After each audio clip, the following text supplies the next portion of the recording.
Lovely. Good to go. Good evening, everyone.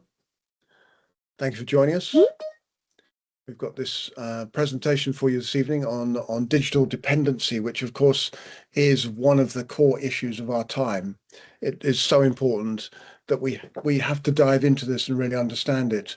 What I think of as the carbon silicon interface, how we humans interface with digital devices, is so important, and understanding how this impacts our neurobiology and what we can do about it is absolutely critical.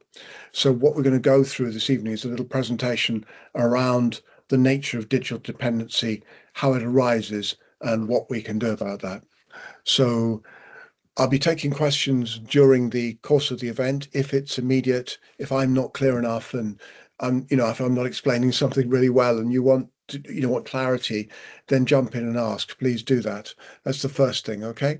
And the second thing is that if you have questions that can wait to the end, we'll do a Q&A at the end as well. So we'll get in there and do questions at the end, and that would be a way we can cover any terrain with uncertainty in that way.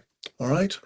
And the other piece is that we're going to be doing some protocols during the course of this event. So I'm hoping to do as many of the protocols I can that will be beneficial and helpful in terms of resolving digital dependency and giving you back your neural sovereignty, giving you back control of your nervous system from the devices, and those and those of your children, of course, because this is really important for children. So this is where we're going with this, is having a look at this, these protocols, and anything we don't cover on the course of the presentation this evening, we will find a way to deliver that fully, because it's quite a lot of information that we're going to go through this evening. All right, so if you're there, give me a thumbs up if you're all ready to go, and I look forward to diving in a bit deeper with you. So I'm going to share my screen, and we're going to have a look at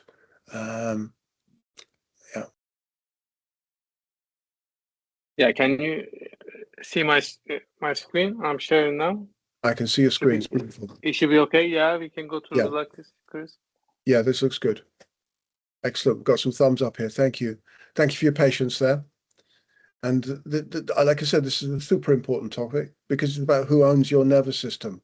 And we're going to go through this. And again, there's a lot of information here. So I want you to do your best to digest it. We're going to make this video more available afterwards in various ways. So we'll do that. But the subtitle here is Reclaiming Attention, Autonomy and Neurobiological Freedom. And as we go through this, you're going to get a sense of what exactly is happening and why this is so important. Okay? So, Carto, can you go to the next slide? Okay, thank you. So the diagnosis is, sorry, just a second. The diagnosis here is, are you owned? And the core question is, do you struggle to put your phone down even when you want to? Yeah. And the symptom here is the urge. It's an impulse to check messages, to check something, to check some biometrics, to check the news, to check something within seconds of putting the device away. It goes down, it comes back up again. It goes down, it comes back up again. And this urge is a key diagnostic for this being owned, for your nervous system being owned by something outside of you. All right. And the result is a rapid loss of interest in deep tasks. It's a struggle to focus. For example, you won't read books anymore. It's the inability to focus on anything for long durations. And with young people, what we see with this is emotional reactivity, emotional abreaction, where they come off the screen and it's almost called hyperreality because it's so bright colors, flashing lights and everything. It's much more real than everyday life. So what happens is they have an emotional abreaction when they come off. So there's another result there, which is of real importance. And the thing is that these kind of urges and these abreactions are pre-conscious motor impulses arising, and they're subcortical, below awareness. They're below thinking brain. They're just what happens inside of us, right? And what that leads to is a loss of control and weakness. It indicates conditioned basal ganglia dominance over cortical choice. So the bottom bits of the brain, conditioned by the machine, are making choices for you when you don't have a choice anymore. And there's a note I put at the bottom of this slide, which is, this is not a moral failure. It's a state-based nervous system adaptation. right? So that's really important to understand. This is not you being a bad person. It's not something you're doing wrong. It's what's happening because of the interaction with these devices. And as we go through this, you'll understand a little bit more of why. Can we go to the next one, Kartal, please? Thank you. And the thing is, it's not an accident. It's not an accident at all. It's done by design. And, you know, the people who've designed smartphones and tablets and devices have thought very carefully about this process. Now, the history is basically from the IBM Simon in 1994 through to the mass adoption of the iPhone, which only occurred in 2007. Devices evolved with a specific intent. And the intent is that smartphones are explicitly built around principles of neuroscience and cognitive psychology to command your attention, to command everybody's attention. That's what they've been designed to do. Okay, so the reality is that addiction isn't a byproduct of the technology, it's a core design focus used to maximize screen time.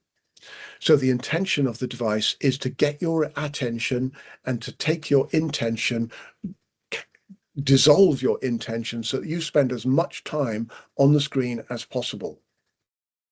It's a design principle. And platforms are now also optimized for engagement.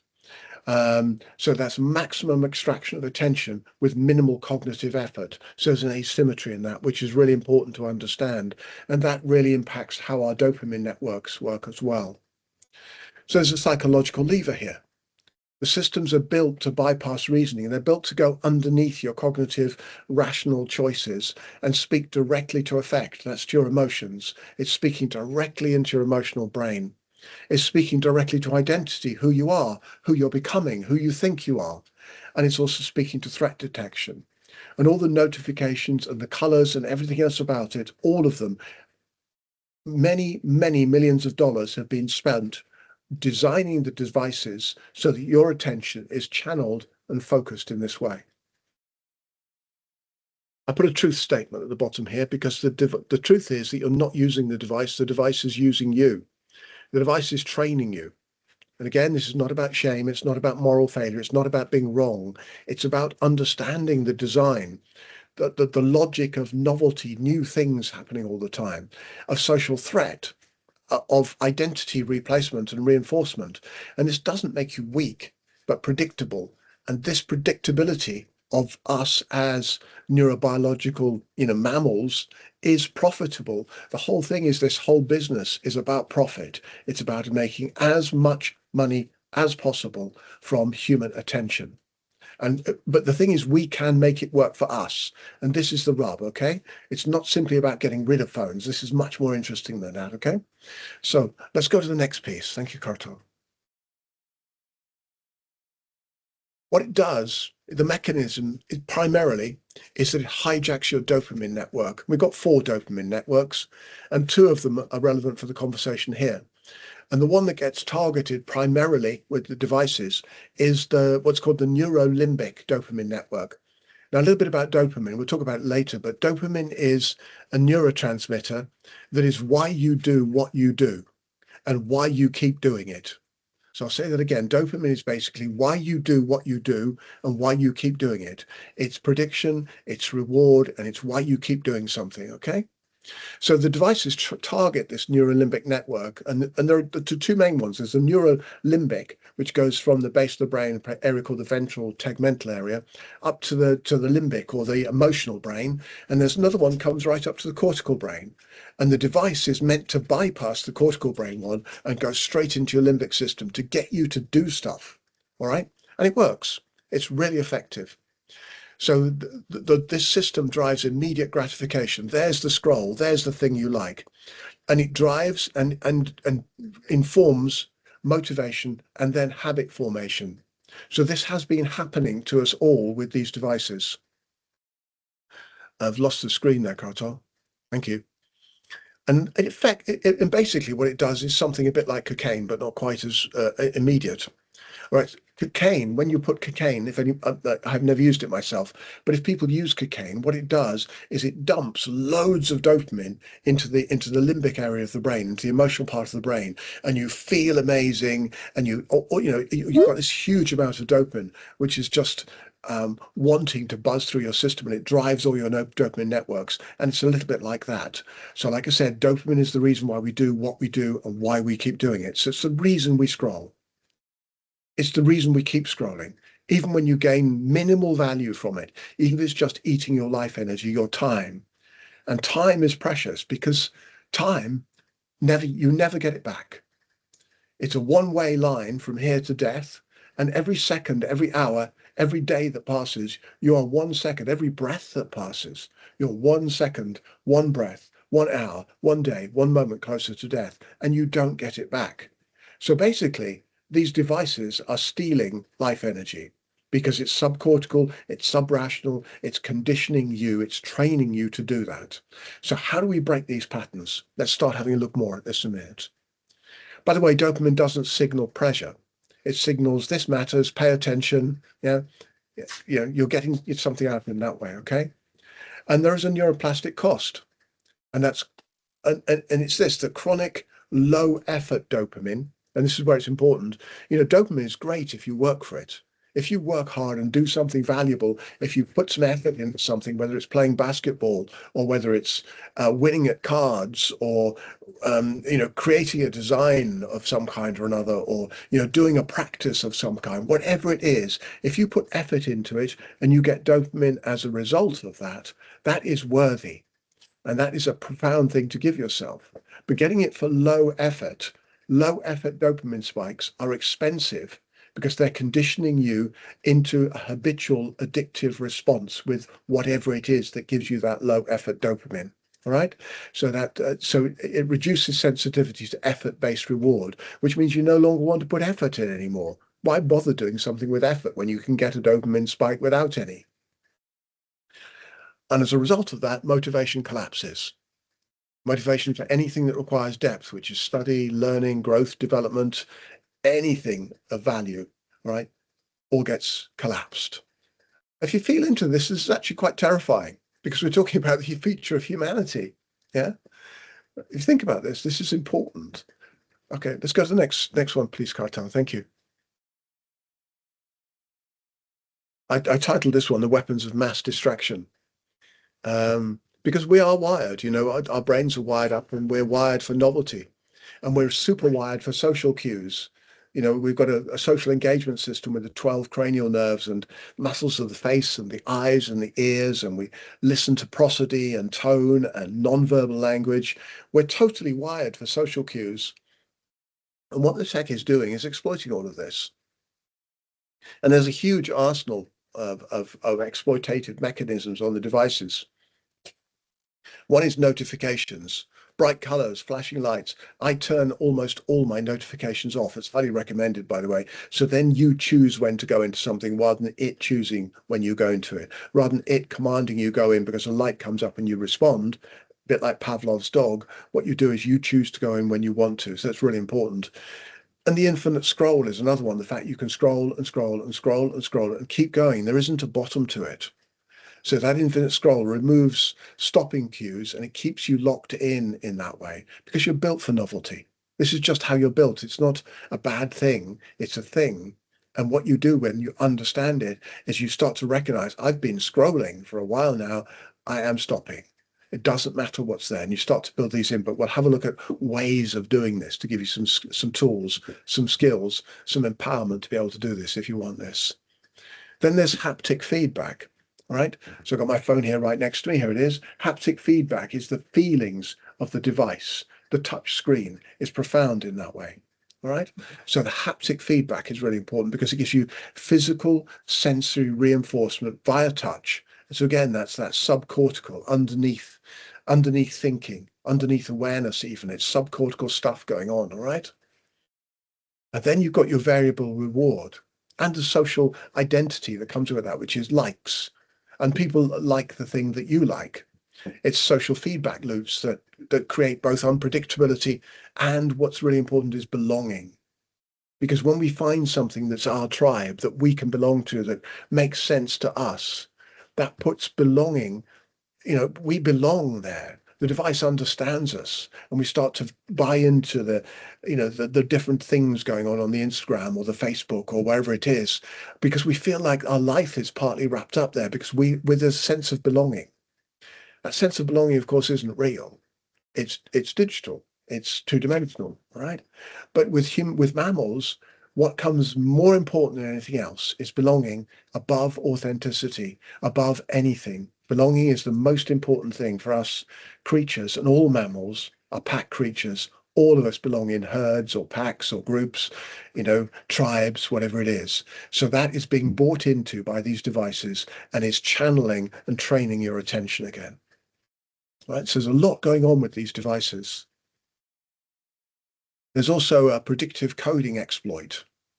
This is the brain is constantly forecasting outcomes, and the variable reward corrupts prediction accuracy. So you're finding a post where you belong confirms, and that makes the device trustable. It's the same with Alexa or anything like this. I heard Yanis Varoufakis talking about this, and he was saying that Alexa knows him better than his best friends do.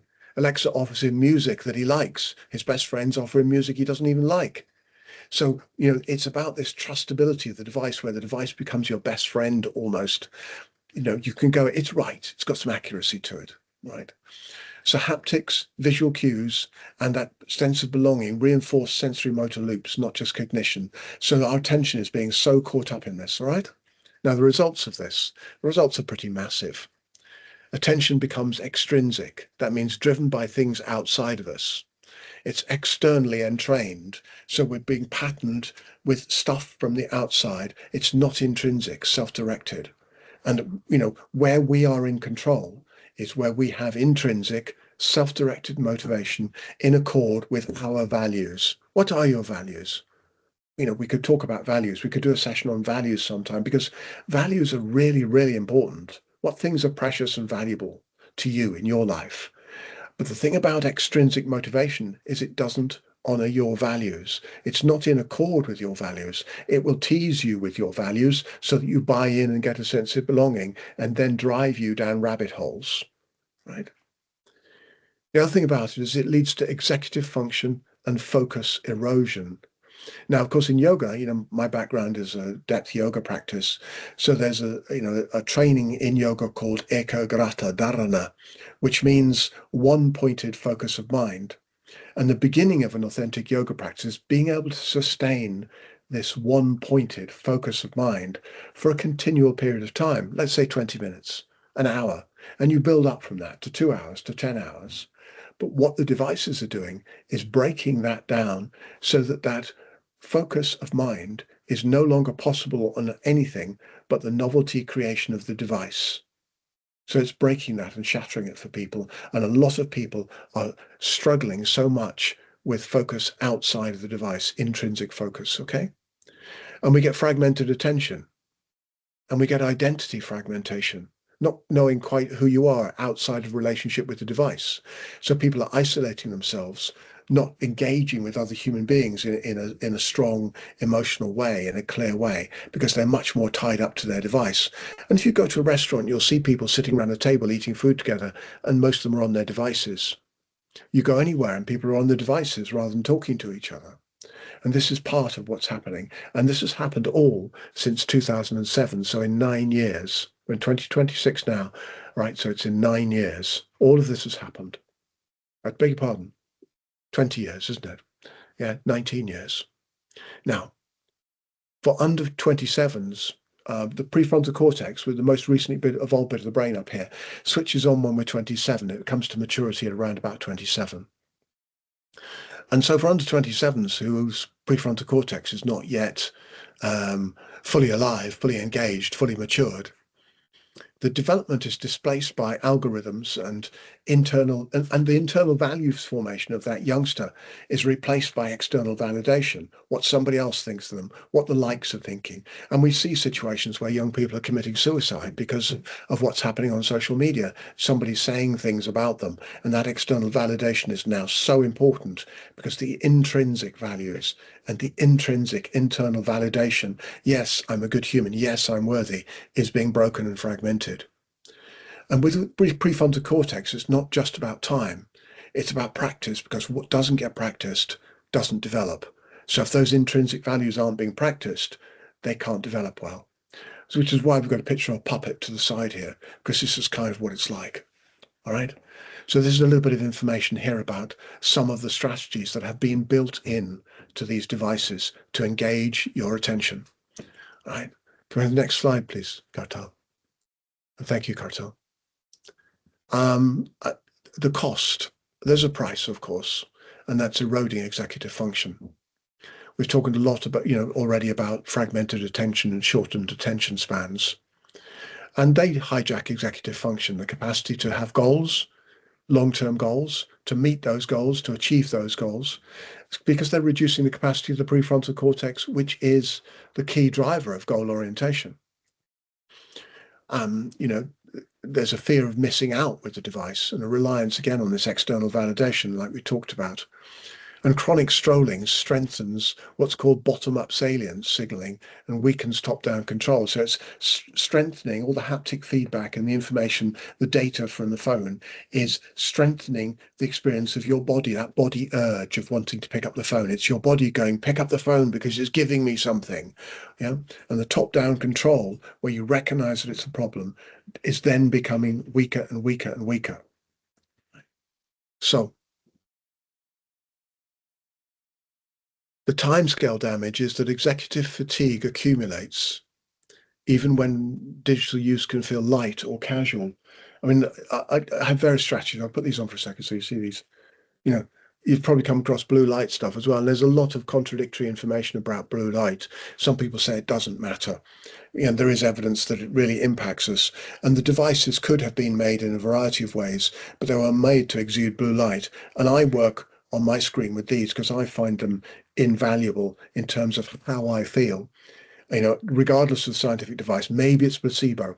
However, I feel that when I work for a few, an hour or two like this, that what happens is that afterwards I feel much better and I can go to sleep much easier and much quicker than if I'm not doing it.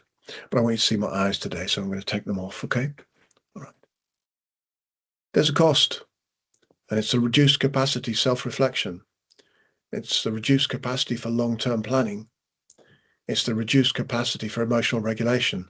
And importantly, it's a reduced capacity for deep connection in human relationships. And these are the kind of prices that we're beginning to pay. So this is a critical issue of our time. Like I said, I'm on many, but it's one of the really important ones. Can you give me the next slide, Kartal, please? That's it. Thank you. So what's, more about the cost here? A little bit here. I think the title is wrong here, Chris. Yeah, it is. And this one was called Into the Future. All right. Originally, the title we've lost the title here, but it's particularly talking about the cost on young people, the vulnerable populations of young people, under 24 to 27. So, like I said, this prefrontal cortex matures around 24 to 27, and the consequence. There's a picture of a child there with a tablet, if you see it there, or a phone.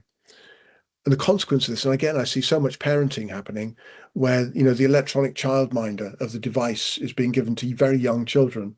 And again, this is training their brains with this extrinsic motivation. So you've got the impact of algorithmic addiction is described, and I certainly described it in this way, as tantamount to child abuse. It's criminal, really.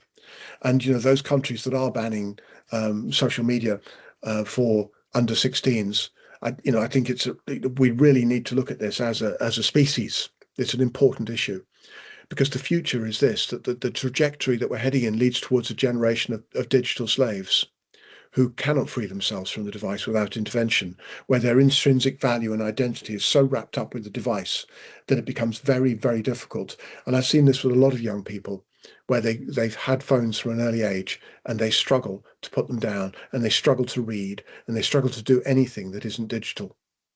Right? Now, the prefrontal cortex matures through use and time. So if it's not being used effectively, it's not going to mature effectively. Right?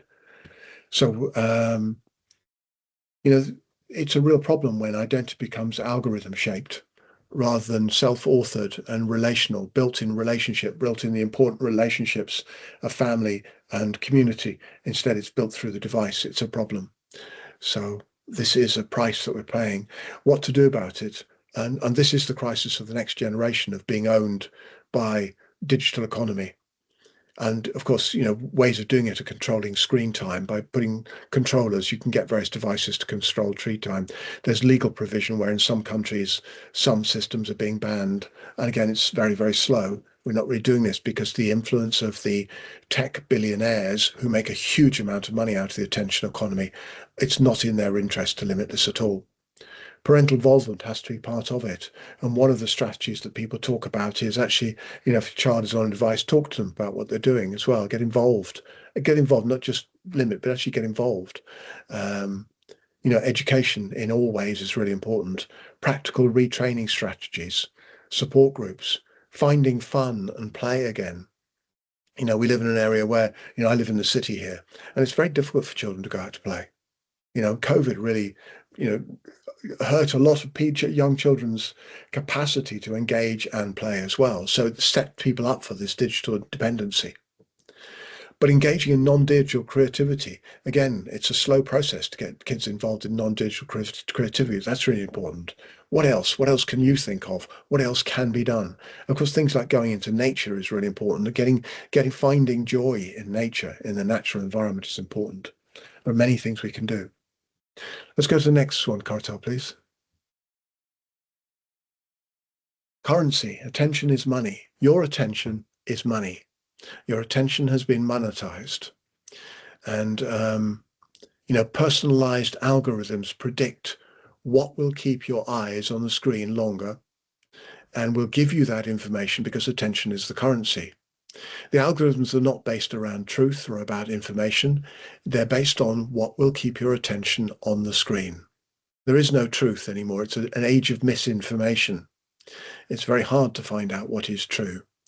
So in the age of misinformation, it's about keeping your attention, hurtling down that rabbit hole, because that's what brings in the money. That's the attention economy. Now, algorithms feed confirmation bias, and confirmation bias is where you see stuff that agrees with what you already believe. You believe it and you see more of it, and therefore it's true. So you click on it, and the information keeps showing us what supports our worldview, because that helps us feel safe, engaged, and belonging. It helps us feel safe, engaged, and belonging. And in a scary digital age, that's what we mammals want. So we keep confirming our bias, we keep jumping down rabbit holes, and we end up being polarized into groups of people that end up at civil war with each other, fighting each other, because they cannot see that somebody else's opinion or viewpoint might have some value, because their bias has been so fully confirmed by the device. So when we go down the trap, the rabbit hole of emotional reactivity and polarization, because remember this, outrage harvests attention. What harvests attention is the scary news. It's the outrage, it's the anger, it's the hatred. It's all that stuff. Those people are doing this. Those people are like this. That buys into another thing in the human brain, by the way, called human kindness or mind kind, where we come up with kinds of people. It's kind of a shorthand that the brain does, and mammals are built to do this. It's a shorthand that the brain does where we come up with a kind of person, where we can objectify them, make them into other. Right? But when we see through that biological algorithm and see how the digital algorithms are using that to polarize people, it no longer has any power over us. We can free ourselves from that madness, in fact, all right? Because remember, outrage harvests attention, and attention generates profit. So we want as much mayhem, as much chaos, as much outrage out there as possible, because that is how it's being monetized. Now, attention can be captured while awareness remains offline. Awareness is the medicine. The key part of medicine is awareness, and awareness involves education, it involves knowledge. And this webinar is about knowledge first and foremost, and then about practices. And we can come back in with the practices as you want to, okay, as we can. Now, we know that with a threat bias, the people on devices, fear, outrage, and moral superiority, I'm much better than them. I'm so good. I'm such a wonderful, I'm not one, I don't do that. I'm not like that. I'm like this. So that sort of human kindedness, again, where we're doing that human kindedness, objectification and creating others, that's what keeps people on the screen for the longest dwell times. Fear, outrage, and moral superiority. It's working. Okay, that's what's happening. Now, this kind of system mirrors hypervigilant threat loops as we see in unresolved trauma. So there's a lot of parallels here. But hopefully that's really useful information, because the more awareness there is about these mechanisms of control, the greater opportunity we have for individual and collective freedom. Can you go to the next one, please, Kartal? Thank you.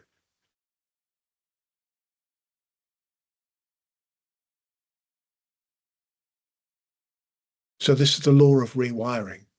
Hebb's rule is called. And the basic law of rewiring your brain is what wires together, fires together. So if you've got those haptic signals and the urge and the touching of the device, that's going to keep building and fire together. What wires apart, fires apart. So the key principle of freeing yourself, whether it's, and this is true of somebody with an obsessive compulsive disorder or any complex condition, one of the key things we have to do is what's called a pattern interrupt, which I'll go into in more detail, all right? Because the challenge is this, that neural habits, such as being on the device, must be actively unwired. It takes effort to unwire. It's not a passive process. It's something we have to engage in. You can't simply wish for freedom from the device. You must physically alter the neural pathways. You've got to actively unwire them. Unwire the pathways that are being conditioned externally through that intrinsic motivation and value and so forth by the device. Now, the thing about changing your brain, changing the rewiring your brain, is that plasticity is state dependent.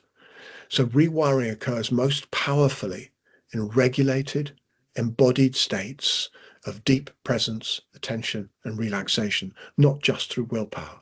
So it's in regulated states. And the thing is that with mind training and with breath work, we can give ourselves the capacity to alter states. Breath work is the best lever of state we've got. It's the most rapid and immediate lever of state. To be sustainable, of course, it has to be joined with mind training. By itself, it has great value, but it can't complete the work. So that must come with mind training. Now, as in any complex condition like OCD or anything like this, every resisted urge strengthens the rewiring. So resistance itself is not futile. Resistance itself is powerful, but it has to come with a lot of other prerequisites to enable us to be successful in that project. Okay, so conscious interruption and regulation is something we can actively do, equals adaptive rewiring. I'll say that equation again because it's so important. Conscious interruption and regulation, the capacity to regulate our own nervous system, to be able to take ourselves up and down and navigate the states of the nervous system, gives us the adaptive rewiring that we want. All right? Let's go for the next one, Kaito. Here's the solution for you. All right? The solution is the discipline of pattern interruption. Now, I put the word discipline there. I could equally put the responsibility, because discipline comes from a Latin word meaning disciplis, which is to follow. It's not about beating yourself up. It's not about shaming yourself. It's not about giving yourself a hard time. It doesn't work on that basis. What it's about is understanding what your intrinsic values and motivation are, and living in accord with those and not with external extrinsic control. So the kind of neural freedom we're looking for requires the discipline of pattern interruption. It's about stopping the automatic loop of urge, check, scroll. And that's what we're doing. We've got to change that. And I'm going to give you some strategies to do that, okay? Now, the goal, basically, is moving from being a biological habit machine to being the navigator of your own brain. And without this discipline, I'm afraid there is zero, and I mean zero, neural freedom, right? That's tough, but that's how it is. So we kind of got to do this. And one of the pieces of work that we've got to do in our age, this age we're in now, 2026, is this kind of work, along with many other things, of course. Now, the reality is that we've got a micro choice window, because freedom exists in the 200 to 500 millisecond gap between urge and action. That's where we have the freedom. And without awareness, which can slow down, it takes that urge action into slow motion. Without awareness, it's action, just that. But we've got to slow that down with sufficient awareness so we can get urge, notice, awareness, yes, I'm being controlled. I feel that urge, and then make a different choice. So without that, there's no freedom. And that's the kind of time frame we've got, 200 to 500 milliseconds. It's, so getting the idea here that it's going to take a little bit of effort, it's going to take some work, okay? Now, there's an embodied component as well, because pattern interruption must include breath, right? We're going to talk about breath in a minute. It must include posture, how we sit, how we stand. And again, you see people doing digital posture, which is a flexion in the spine and the head pushed forwards, which alters the function of all the muscles in the body, alters breathing, alters the data going from the body up to the brain, and radically shifts how we see, what we see, and when we see things. So part of this must include breath, posture, and sensation, not just cognition. So it involves movement. It involves the body moving and awareness in the body. Because we're not breaking habits, we're not just breaking habits, we're reclaiming authorship of your nervous system and sovereignty over who you are and who you choose to become. And that is a big project and a powerful project to take on. So this is where we're at in 2026. Isn't it wonderful that we have this opportunity now with this kind of information to begin working in this way? Let's go to the next one. These are some of the tactical protocols for freedom. First of all, there are actionable steps like the soft skills. Number one is proximity. Proximity is simple. Put the phone away from you. All right? Don't put it near your bed. Especially if the first thing you do in the morning is check your phone, put it in a different room, put it in a box, lock it away, change the relationship with the device so it's not close to you. So you can do that, okay? Alter its proximity. And you can do things like put it face down. Learn to put it face down when you put it down so it doesn't flash lights at you or notifications at you. Turn off notifications as much as you can is the next one, so that you choose when to check. The device doesn't summon you and you follow along. Oh yes, the device is calling me, I must check this. Somebody just said something. Doesn't matter. It's not relevant. You choose when to do that. So you have a time in the day or 2 times in the day or how many you roll with where you choose when to check the device and what things to check. All right.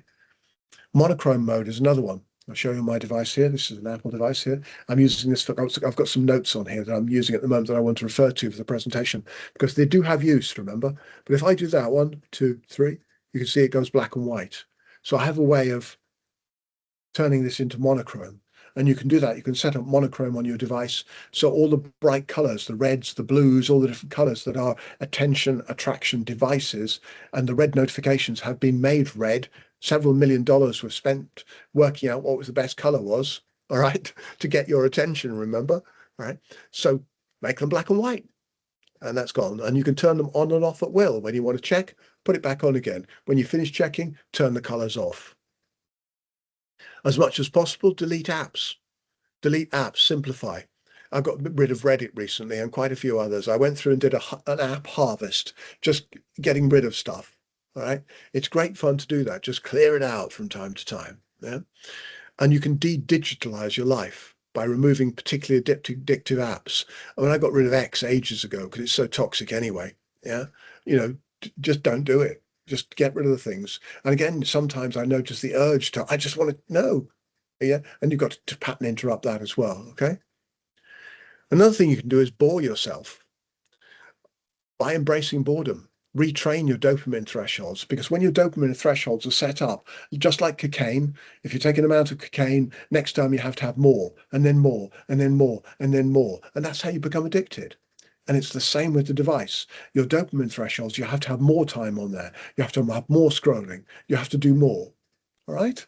So resetting your dopamine thresholds, one of the ways to do that is to bore yourself. But the reality is that nobody's boring you. Who's boring you? You bore yourself.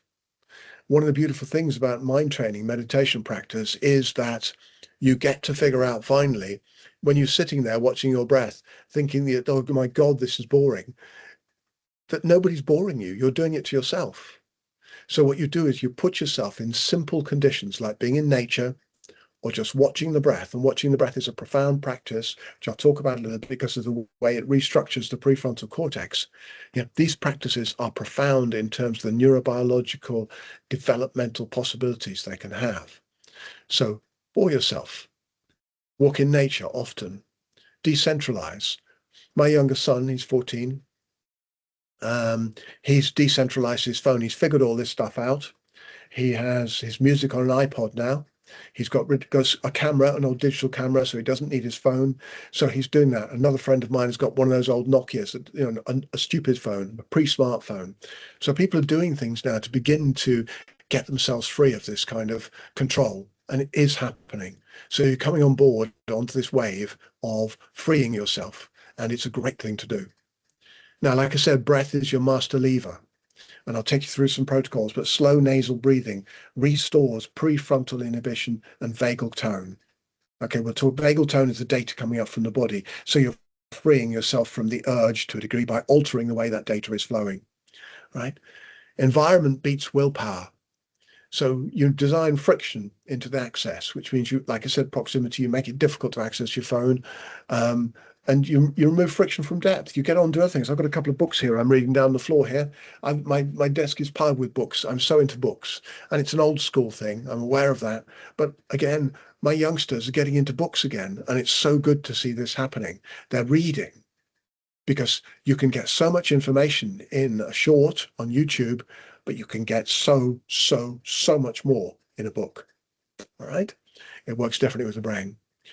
So you've got to reframe boredom. It's another one. Boredom is dopamine recalibration. It's not just boredom. It's not a problem to fix. Like I said, who's boring you anyway? What's boring you? Why do you choose to bore yourself? So reframe boredom. I say this to my children when they're growing up, and they don't like me for it, but I say to them, they say, I'm bored. And I say, well, why are you boring yourself? Why would you choose to bore yourself? Why would you not choose to just enjoy the breath and use it as dopamine recalibration? There are other ways of seeing things.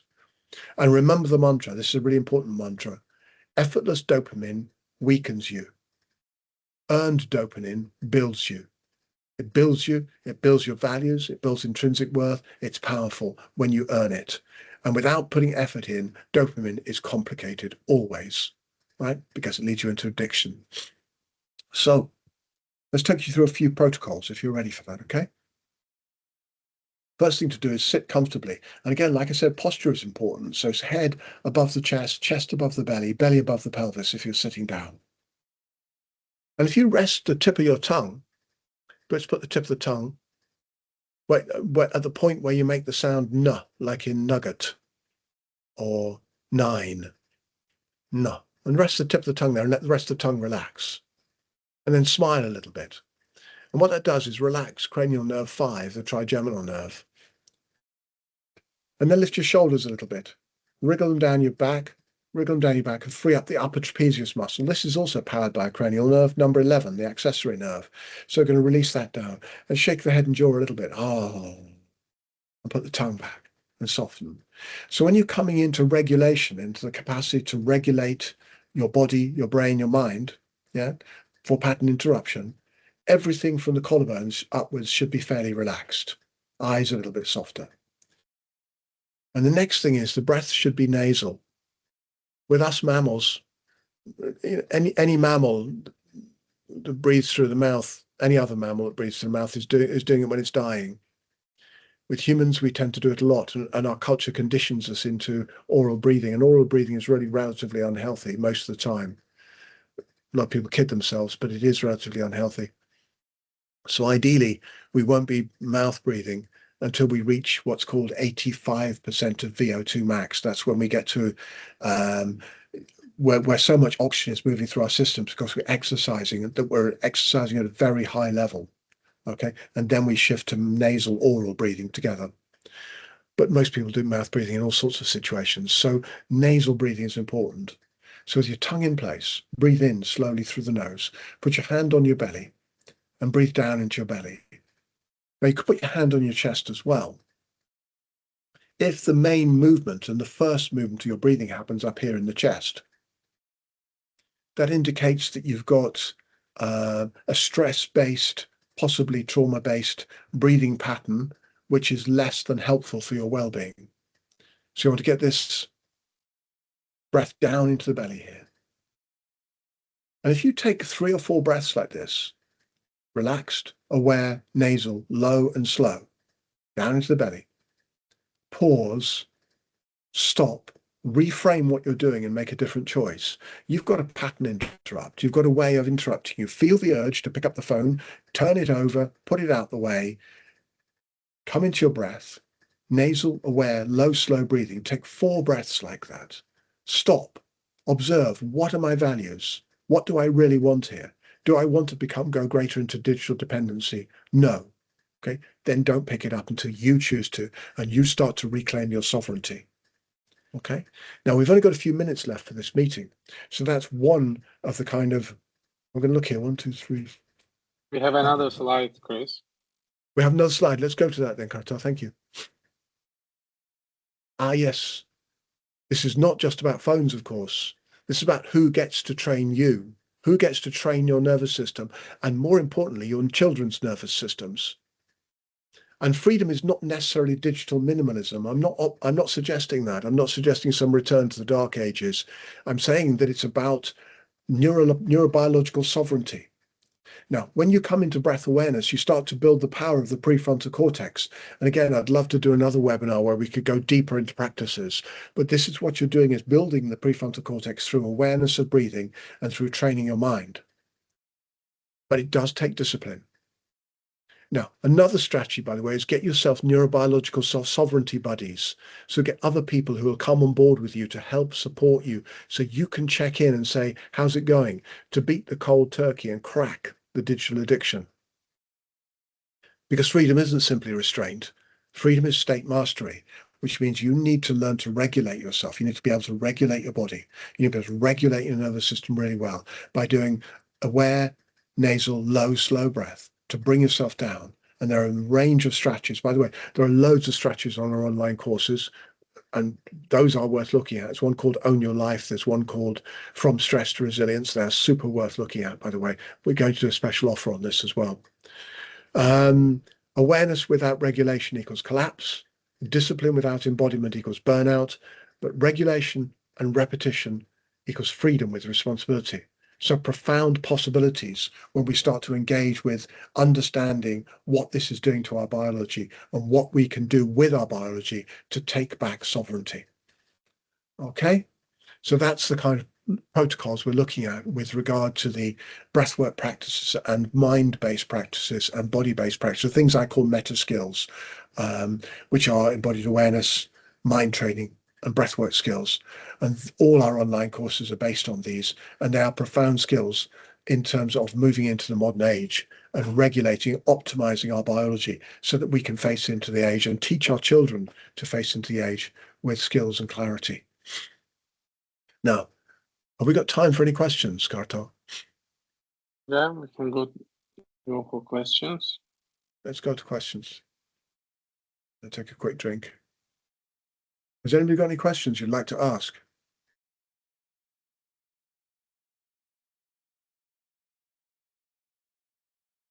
You just raise your hand. Hello, Jessica. I can't hear you. I think you're muted. Okay, great. Now I can speak. Hello, hi, Christopher. Hi, everybody. Here's kind of maybe a wider question, but the idea of resisting urge in that microsecond period, how do you then, and I know that he's talking about phones, so it's generally you can resist the urge. How do you distinguish between urges that you should follow and urges you shouldn't follow? But that might be for another time. We haven't got time. But that was the question I had. I guess I would ask you, how do you know how to resist between urges that you need to follow and those that you don't? Because you know the answer to this. Well, it's usually after the event. It's like, oh, I shouldn't have done that. Okay, great. Great. Well, there's one way of knowing it, isn't it? That's one way of knowing it after the event. So you can have that. Okay. Now, if you can slow down that process of urge, doing the thing, catching it after the event. So if you can backtrack that and slow it down, and next time you catch it, I sometimes tell the story about a man walking into a puddle, right? You know the story of the man who went to Gloucester and walked into a puddle right up to his middle. Well, he did go back there again. He did it over and over again. All right.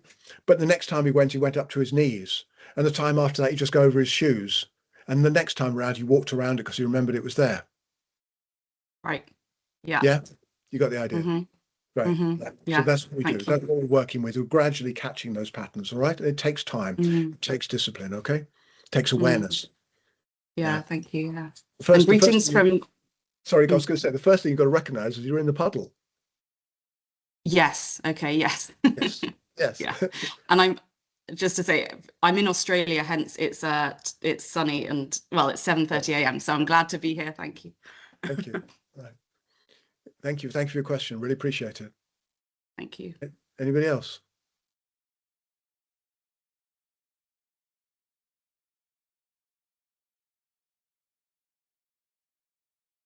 So who's interested in more practices? Anybody interested in more practices? Yes, got some hands up there. Great. So would you like it if I put together a little piece on Kartal? Can we do this? Can we put something together on practices? Yeah. Yeah, we can work out how to get it out to people or something. Okay. You've all signed up to the mailing list, haven't you? So you've joined up the mailing list so we can send you information, and we've all got your emails and stuff like that. So what we can do is I will put together something for you to outline about 5 or 6 different practices that you can start to use. And if you're interested, of course, we're doing, Kartal, do you want to talk about the courses at all? Yes, we are running a campaign on 50% discount on stress resilience on your life and peak potential program, which combines 2 of them. Yeah. So we have a coupon code that I can share in chat. Yeah. If anybody's interested, that Kartal's going to share a coupon code to give you 50% off some of the online courses. By the way, the online courses are detailed.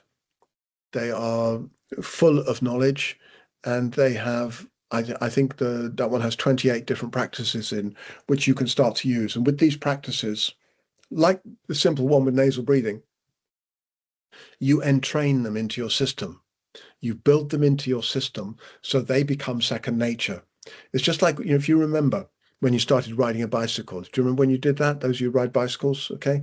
There was one point in time when you got on it, you fell off. And you kept falling off, but you were young, so it didn't matter too much, all right? Because you're willing to put the effort in.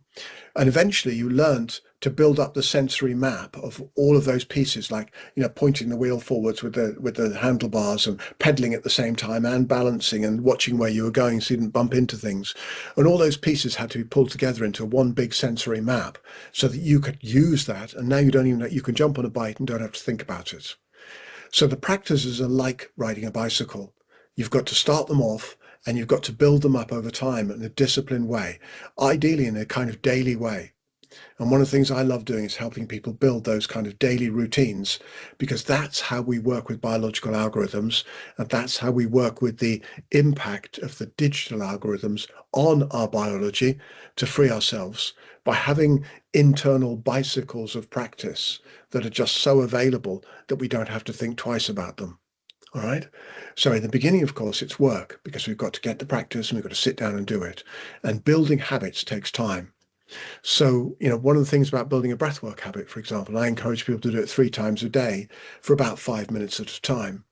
And and to do that, you've got to piggyback it, which means you put it on the back of already existing habits. So let's be clear about that. Who brushed their teeth today? Anybody? Everybody, of course. But when did you learn to do that? There was a point in time when you didn't brush your teeth and somebody did it for you. And gradually you took over that habit and made it your own. And the same with wiping your bum. At one time, somebody did it for you, and now you do it. So these are just habits. They become habits that you do every day. So with breath work, which in some ways is neurological hygiene, it's neurological sanity, taking control of your own brain, neurological sovereignty. What you're doing with that is you're putting it on the back. So after you clean your teeth in the morning, just to start with, just do 5 minutes of breath work. Before you have your lunch, midday, do 5 minutes of breath work. An hour before you go to bed, do 5 minutes of breath work. And you do that for 4 weeks, and you've got a habit in place. You do it for 3 months, and you've got a lifetime of habit in place. It only takes that long to build it in. And once you've done the 5 minutes, you take it to 6 minutes, 7 minutes, 8 minutes.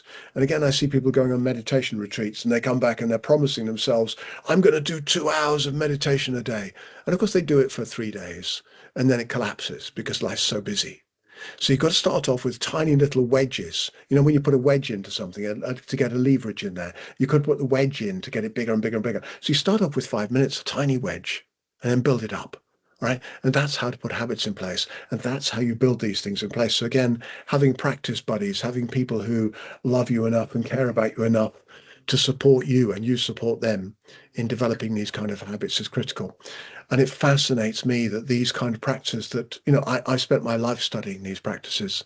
I spent over 40 years studying these practices, practicing them and studying them, combination of, cognitive study and embodied practice, because these practices are coming into their own right now in this edge of the digital age, which we're facing into. And of course, with AI, this whole curve of technology and the impact of technology on carbon life forms like ourselves is going to rise exponentially. So these skills are going to become absolutely critical. My suggestion is this is the way it's going. So Dr. and I will put something together to send out to you, all right? And we'll email you. I'll do a video or something of some kind to send you some more practices. You've got the first one, and you've got the use of that practice as a pattern interrupt. Pattern interrupt is basically where you see the pattern that's happening. So it's awareness. Yes, I'm doing the urge. Yes, it's happening. And then you interrupt it. And you interrupt it with something different than normal. So the opportunity here is interrupt it with a state regulation strategy. That's to nasally breathe for 4 breaths, nasal, low, slow, down into your belly. That's going to regulate you. It's going to change the data from your body going up to your brain. And that's going to give the opportunity to say, do I really want to pick up the phone and do that? Is that in my best interests? Or is it in the interest of the attention economy and the people who are funneling and channeling and training my brain through the device? And that's the question you ask yourself in life very quickly. And you say no and put it down. And the more you resist that, the more you build in that unwiring of that digital habit. Does that make sense? So you're starting to take control. You're starting to build your neural sovereignty from the ground up. And trust me, you can do it. All right? You can do it. And it's great when you have that control. All right? I think we'll close there tonight unless there's any other questions. Thank you. Thank you very much, Chris. Thank you. Thank you, everyone. Thank you for your time. Your attention, your time is important. It's precious life energy. And you spent your precious life energy this evening. So I trust it was beneficial and hopeful. And thank you ever so much for coming to join us. Thank you.